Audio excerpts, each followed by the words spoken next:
All right, welcome everybody to Our Experience, the ASCP podcast. I'm Chad Wers, alongside my tag team partner, Tom Hansel, and we are going to rage against the machine a little bit today. We're going to talk about drug pricing and really the insulin cliff that's been created by the Medicare $35 mandate for insulin. It seems like the sky is always falling in long-term care pharmacy, and sometimes the noise around certain issues can reach fever pitch. The insulin cliff is that issue for 2023. Pharmacies are going to lose revenue and profit because of the insulin edict. Since we only reimburse pharmacy for products, this threatens the pharmacy bottom line significantly. So we're going to talk about the reality of this change and what pharmacies are doing about it. And we have a special guest with us today, Matt Lewis, who is the Chief Commercial Officer for SPS Health. Welcome to the show, Matt. Chad, it's a pleasure to be here. Looking forward to the discussion, and thanks for having me on. Well, I think you're a key person to ask this question. I know that you have a meeting coming up with your clients, and I know this is on the agenda because I think I'm helping talk about it. But why don't you go through the implications of $35 insulin? Yeah, so I think what's interesting about this is, it all stems back to the beginning of March when there was a few press releases that came out within a couple weeks of each other from Eli Lilly, Novo Nordisk, Sanofi about this drop or reduction in list price. And I think that opened up everyone's eyes and was saying, what's this actually mean? And when we started kind of talking through it and understanding really how and why this is happening, I think the pharmacy started to panic a little bit. And so we kind of turned to, okay, let's understand this. Let's really understand the impact behind it, but also the why behind it. So I think really the confusion at first was, you've got this American Rescue Plan Act that was passed last year by the administration, and then you've got this Inflation Reduction Act that was also passed. And the insulin impact actually was tied to this American Rescue Plan Act, not so much the Inflation Reduction Act. So it's always nice to kind of clarify that, and just so the audience knows that the American Rescue Plan Act was really the driver behind this. And I guess for simplistic terms, basically they're doing a look back at the rate of price increases compared to the rate of inflation. And historically, there's been a 100% cap on that for Medicaid beneficiaries, and that cap beginning in January goes away. So that means specifically for insulin companies, and we talk about others as well, if you look back in time, they've had historically significant price increases, well above the rate of inflation. And so really the exposure to these companies was relatively significant, and they'd be, at least for Medicaid beneficiaries, be paying significant dollars every time that script was filled. So the solution was to lower the list price. And a result of that was, well, that's going to impact pharmacies, because if you look at the preferred agents on a lot of these Part D formularies, these are the products that are taking significant, 65 to 78% pricing or price decreases. And then you look at that across their whole business line, and it's, on average, probably about 6% of their revenue that's going to be dropped. 75%. These are highly profitable products today for these pharmacies to dispense. And so they're going to wake up January 1st, be doing the same thing and get significantly less for it. And then the IRA, the Inflation Reduction Act, is really what sort of caps that $35 insulin pricing. So I think the big question is really helping these pharmacies understand what that impact really is, because it is significant. And then from there, it's how do we solve this? What can we do? So that's really the driver behind this. And the short answer is we've got to figure out ways to offset these significant losses that are coming, because, every time you turn around, the pharmacies are being impacted some way, somehow. And I think with the insulins specifically, we've got to figure out, how that's going to affect not just our reimbursement, but also from a wholesaler standpoint, does that have impact on that? From a GPO standpoint and the upfront discounts, do we have, impacts on that? And I think the answer to all of these is yes. It's just, what is it? So I think that's really what we've been spending the last 5 or 6 months, really educating and advocating and really trying to help these pharmacies understand what's coming. We just had a meeting with U.S. Aging, and we're doing a big project with them on vaccines. And one of the pharmacies that was on our advisory team was talking about the vaccines that they were selecting for their vaccine clinics, recognizing that insurance providers and Medicare will reimburse for the different vaccines. In the older population, there's new vaccines, the high-dose vaccines or the adjuvant vaccines. They're more expensive, and they reimburse better. So when he does vaccine clinics, those are the vaccines he chooses to use. And he's not afraid to talk about it. And I think that's one thing that as pharmacists and pharmacies, we can't be afraid to talk about is what are the best agents for our patients? And, we've been so insulated and sort of locked out of the pricing discussion that we almost have to take the position that, it's that everybody else is working on pricing. We're not involved in that. We're going to work on what's best for the patient. And if that's a higher price medication and that medication is reimbursed, that's what we're going to try to move patients towards. It's not because we're trying to gouge anybody. It's because we're trying to deliver the best care for the patient. And I think when you have a lot of that align, like it does in vaccines, like it does, as we'll talk about with diabetes, we can't be afraid to do it because there wasn't a lot of consideration for pharmacies when this plan was enacted and when this effort was taken. The politicians are only worried about what the public perceives.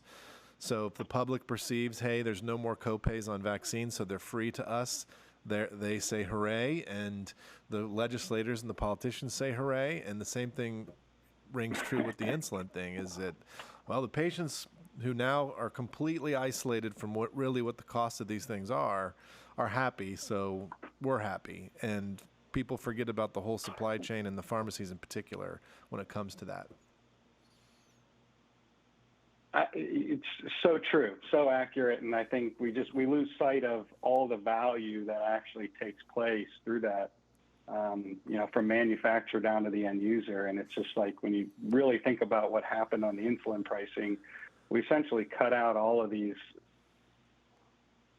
entities that were bringing significant value to that patient. And now it's like that those dollars are gone. And yes, it's great. We definitely want to dispense the most clinically appropriate product to the patient, but we've always been sensitive on cost. And I think to your point, Chad, we've got to look at things and align a little bit differently and find other innovative ways to be more efficient. But losing this revenue, and then you start looking at just outside of the insulins, right? There's other products that kind of had increases above that rate of inflation that, again, going back to the American Rescue Plan Act, these implications in the short term are probably going to be more significant and painful for the pharmacy community than the Inflation Reduction Act. And then once we get through this, we've got to start shifting focus and finding ways to advocate, align, come together, and figure out what that strategy look like. Because I think standing still is not an answer, is not an option.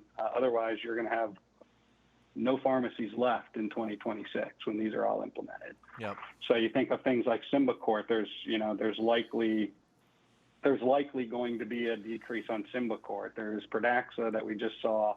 Likely some other BI products that'll take some decreases. We're hearing things like Creon are going to take. And when you think about pharmacies, I mean, we dispense 92% of the prescriptions out the door generic, but yet, we still make our gross margin dollars on that 8 or 9% of brands. And so to see all of these and hear all of these products taking reductions, a lot of these products are utilized in the LTC setting quite frequently. So I have a lot of concern about that. And, I think that's where we really need to start aligning, collaborating, and advocating as one entity. Yeah, absolutely. Yeah. Matt, you mentioned the Inflation Reduction Act a couple of times, and that list has recently been published.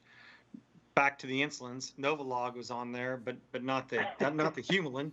So I don't know the inside scope that Eli Lilly had with that. But there's a lot of other long-term care specific drugs, Eliquis, Xarelto, things that are really in that long-term care population. And yeah, I understand that this isn't going to go into effect until 2026, and the insulins are going to go into effect January. But as you guys are working through all this and trying to measure maybe 3 to 5 year lookouts in returns, what kind of message are you sending to your pharmacies about, hey, what do we do? Do we shift our formulary? Do we, are we looking at things that are that are coming out to the market, or kind of what is the strategy or plan for pharmacies? Yeah, great question. And, I think we've got to figure out what those solutions are. I think as you referenced that recently published list, I think what was interesting is we kind of thought there would be about 5 or 6 drugs that were highly utilized. We kind of knew what most of them were going to look like, but they did throw a few curveballs out there. And really 7 or 8 of these products are heavily utilized in long-term care. The Novolog piece, I can't answer that one because that price is reducing 75% here in the very near future. So I'm not sure how that one ended up on there without the others. You saw Entresto show up. I wasn't really expecting that one to be on there. So as you look at this, I think there's a couple of elements that we kind of really got to focus on. One, you guys probably saw there's 6 lawsuits, likely more to follow, with several pharma companies suing HHS over the constitutionality of this. Understanding whether any of those suits and complaints have merit to be determined, right? Those were just filed in the recent months, so there's a lot of time between now and how those play out. So really staying in tune with what all that means, and if and then you've got a big election year coming up next year, so does that play into account? But I think we can't sit and wait for those to kind of materialize. We have to really look at ways right now we can be more efficient. And I think there's pharmacy operations components of that. But as I look at this, I think look at the reimbursement model, right? You've got another acronym out there, MFG, maximum fair price, or MFP. If that's the new basis of reimbursement and not this AWP or WAC basis, I think we may have some opportunities to sort of get out in front of this. And that's the alignment component of everything. Is when you think of long-term care, it's a small industry, yet it's a significant industry when you think about who we take care of and the vulnerability of these residents and the number of medications they're on and the complex regimens they're on. And I think alignment is important because we may need to change how we contract upstream. It may not be the status quo that it's been since Part D's come out. So I think that creates opportunity, which is exciting, but can we get on a level playing field with the PBMs? I mean, I don't know. I think this is our best shot of doing so. And I think there's a couple other things that, as an industry, we've got to come together, one of those being advocacy efforts. I don't think we do a great job. I think we have ASCP, who does an excellent job. We've got the Senior Care Pharmacy Coalition. I think we need more LTC pharmacy engagement and involvement in these industry efforts. And now is the best time for that because we have some time here, whereas we historically have been reactionary. I think we have to come together and really focus and understand how we can affect these changes. Because if we don't, then I have some concern for where we're going.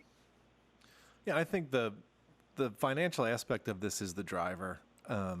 Even though it's counterintuitive that when it gets more financially difficult, you would think that organizations and pharmacists themselves pull back from being part of national groups and advocacy. But the reality is that's really the time to lean in, because that's how you get some of that back, whether it's in terms of a policy like you were talking about, Matt, or if it's in terms of an approach or a procedure. This is when we need each other the most. We have to be able to share what's working. I know that everybody's heard me talk about the vaccine opportunity. That's a positive revenue generating opportunity for long-term care pharmacies. They're going to want to lean that direction. Absolutely. Because it's going to help fill this hole that's going to be created by some of these other issues like the $35 insulin. I also think it's typical government. It's wholly complex, which means there's plenty of opportunity to find the loopholes and the workarounds. And we'll do that as an industry, and we'll do that together and find those. But it also is sort of backwards. Like, if you think about diabetes management today, it's changed a lot in the last 10 years. We're no longer trying to micromanage somebody's diabetes to drive that blood glucose or that hemoglobin A1C as low as possible, because we know that those older adults are a little bit more fragile than the general population. And we're not really worried about long-term complications in a 75-year-old. We're worried about having a hypoglycemic episode and falling and the outcome of that. We don't have to get their A1C to 5%. We can be okay at 7.5%, even 8%. So when we look at how do you replace insulins, maybe the answer all along has been, we need to be kind of shying away from insulin unless we have to use it. Maybe we should use some of these other agents that are less risky for them, maybe more convenient, maybe more ultimately successful at getting us to the right goal, but not necessarily putting them at risk for some of the adverse events and consequences of really strictly controlled blood glucose. And right or wrong, those medications are newer. They have a high public approval, and they generate the kinds of revenue that would support pharmacies' activities. So they're more expensive. But it's tough to argue that you shouldn't be using them because they do have all those other factors. So it gets me back to that comment about the vaccine, the pharmacist in the vaccine program that was saying, I pick the vaccines that give me the best return when I administer them, because that's what supports my business. We have to take the same approach with some of these other conditions. It's not a tough argument to look at a GLP-1 inhibitor that you give to somebody once a week. It helps them lose weight. It manages their diabetes. Maybe it reduces their need for insulin. Maybe they don't need insulin at all if they're using it. And ultimately, it's better for the pharmacy. We can't be bashful about those kinds of conversations and efforts. I mean, there's so much. I get optimism when you talk about that. I get excited because these are kind of blockbuster drugs. If you think about going back to sliding scale and everything you mentioned on the type 2 diabetes patient, and you think about the staffing issues. I mean, it's difficult in a nursing home. We see what's happening in the nursing home space. I mean, the pharmacies are equally as challenged with getting and staffing appropriately.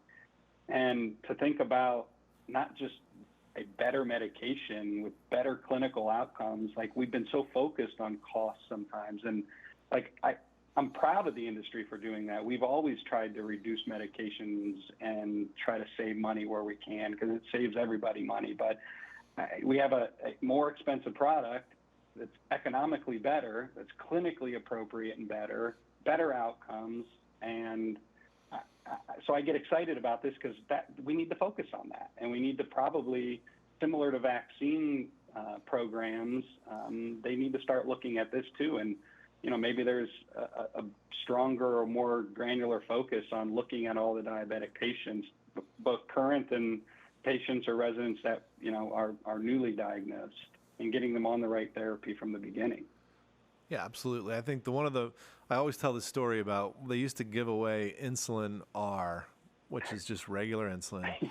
At the hospital. They'd be like, all of the homeless people, the people that are destitute that come into our hospital, we give them free insulin R. And I'm like, you literally give them the most complex medication at the highest risk to the most vulnerable person, and you're kind of patting yourself on the back about it. Like, that's not helping.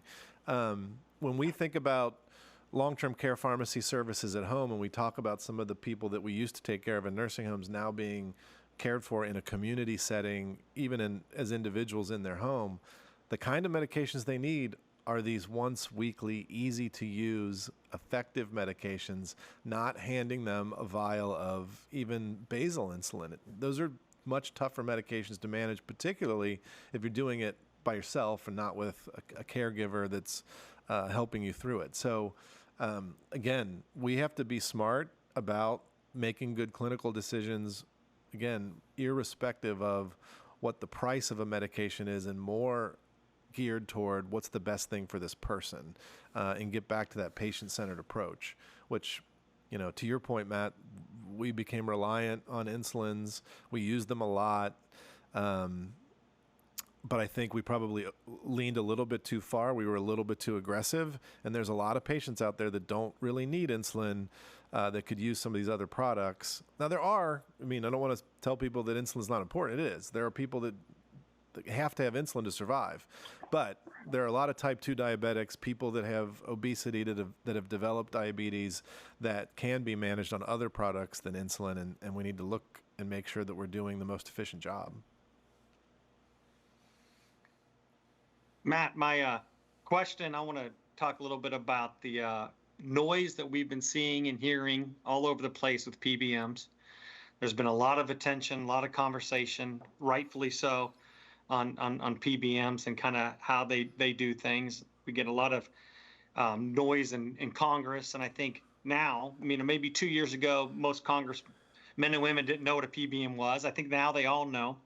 So tell me from your perspective, or SPS's perspective, kind of what you're seeing and hearing about the attention that PBMs are getting, and kind of wave a magic wand of what you think, if anything positive, is going to happen for pharmacies. My magic 8-ball prediction there. Yeah. That's right.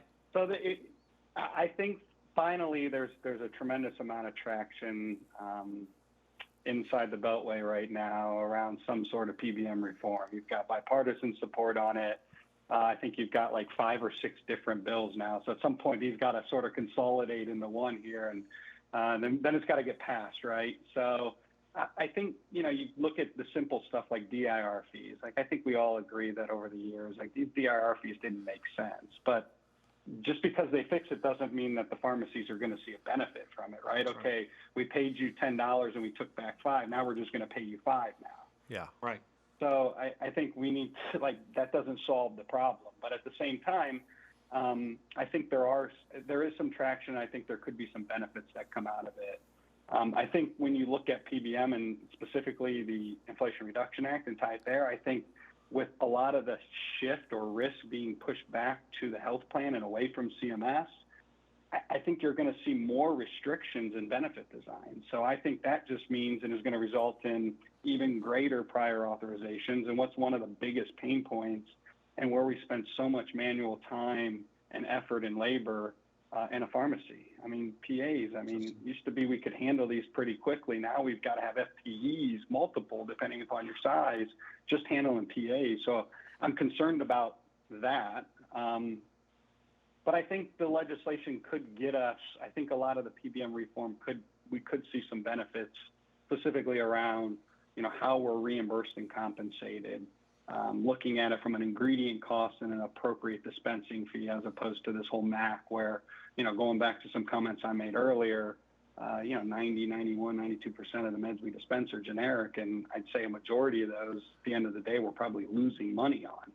So it could give us, I look at that as an opportunity for us to, again, contract in a way, in a manner that we actually are compensated appropriately for the services we provide. And I think that's probably where we need to spend a lot of time and focus on. And again, it goes back to alignment, collaboration, getting involved, advocating. And I know I've harped on that 2 or 3 times today, but I can't stress the importance of us as an industry coming together and really aligning on these initiatives and make sure we're delivering a similar and consistent message, whether we're on the East Coast, West Coast, whoever we're talking to, from a lawmaker, Congress standpoint. But now is really the time for us to really get involved, because there's just a lot of moving pieces and a lot of opportunity for us to sort of affect change. Well, with these changes or potential changes for PBMs, with IRA coming out, there's a lot of conversation out there for pharmacy operations that rebates are going to go away, or Med A rebates are going to go away. And there's been just a lot of those type of conversations. And of course, it's, some of it's Chicken Little, mentality, but they're just looking at here's the 1 or 2 areas left that I'm actually making money from. And now that's probably going to go away too. So what's your guys' thoughts or comments on that? It's when you think of there's so many health plans. Rebates have been around for a while, and I just can't see them going away, right? Obviously, insulin's high gross to net, high list price, big old rebate. We're going to see some impact to that category. Does that kind of carry over into other buckets? It could. I don't think rebates will be going away. Doesn't feel like it. I think there's just too much addiction to them. But at the same time, there is that concern that they could. Right. And the challenge when you think of the Part A rebates is these rebates we took an unmanaged market 6-7 years ago when this whole concept started coming out, and we started managing it. And pharmacies had to take steps and change processes and manage plan designs and implement formularies. And this was all really good. And what was great about this is this revenue stream was significant. And we've been able to lower costs to the nursing home, which in turn lowers costs to the government. It's this win-win. The problem is we've been kind of more in the transparent model of all this where, hey, here's the dollars flowing. And we've actually been showing and demonstrating all the way down that we've been able to lower the cost of drugs. And I think, unfortunately, you know, the misnomer is oh, drug costs in nursing homes are going up. No, I would argue the opposite. And I'd argue with the American Rescue Plan Act and everything and the reduction on some of these branded products coming online, nursing homes are going to see even more of a reduction in price. So I think it's important that pharmacies, you know, can communicate this effectively. But I think from an overall generality of Part D rebates, commercial plan rebates, self-insured health plan rebates, I just don't see them going away. Certainly there could be some impact based on how and what formularies that the plan's sponsors decide to adopt. But if you remember a couple of years ago, the PBMs put out models as options. Hey, here's a rebate-driven model and here's a non-rebate-driven model. And, you know, there was very little adoption of the no rebate model. Because they, you know, at the end of the day, they do try to use these rebates to drive down health plans. And I know it's convoluted and there's a lack of transparency. And certainly with some of this PBM reform, more transparency may help. So that's kind of my 2 cents on it. I feel like I don't see them going away, but certainly, you know, when you see what happens with the insulin, there's going to be an impact to it, right? But I mean, arguably, okay, you've got price parity on these insulins, but you take a Lilly product and a Novo product that, you know, are identical, you still got to cover one of them, right? So they're still going to have to compete for what formulary product's on there. So there still may be something in there. Yeah, we're still shifting market share towards one formulary drug or another, and we can still control that through the clinical programs. Absolutely. Exactly. Well, Matt, this has been awesome. Thank you so much for being on. I know that we have our meeting coming up at the end of October in Orlando. You can go to ascp.com/annual and register for that. But you also at SPS Health have a meeting in October in Las Vegas. If you don't want to say anything about that, a shameless plug. Yeah, we do, Chad. Thanks. Yeah, right. So we're having our second annual SPS Health Conference. We'll be held out in Las Vegas October 11th and 12th. And I think really the agenda for this is going to be a look at ways to really start planning, preparing, and finding ways to prosper through this, right? I mean, when they start taking dollars out of the middle, we got to start fighting for the dollars. You know, for years it's been follow the dollar. Now it's fight for the dollar. So we've got a great panel of speakers. Chad, you'll be one of those speakers, so we're looking forward to having you. But we'll have another, you know, we have another nice list of speakers that we're looking forward to communicating and really working together and collaboratively to finding ways to solve and get out in front of some of these headwinds that face us. And, you know, I still see a lot of optimism in this. I think standing still, and it can be doom and gloom when you just look at all these things that come out. But at the end of the day, I think, you know, we're working on solutions. We're looking on alternative revenue models. And I think we've got a few things up our sleeves that'll help kind of change the game and narrative and hopefully find some ways for these pharmacies to continue to thrive into the future. Well, I'll circle back to one of your main themes of the day, and that is, you know, we're going to be talking about this at your meeting, certainly at ASCP, throughout different meetings this last quarter of 2023, and there's going to be a lot of dialogue and a lot of need for all of us to share wins so we can move forward, and a lot of opportunity to collaborate and work on the same advocacy. So I appreciate those comments. We'll continue to do our part, and hopefully everybody out there participates in this discussion because it's so critical for our long-term care pharmacists and pharmacies. Thanks so much, guys. I agree, Chad. We'll be aligned. We'll be aligned and in lockstep with you. So we're all in this together. That's right. All right. Well, thanks, everybody. We'll see you on the next episode of Our Experience.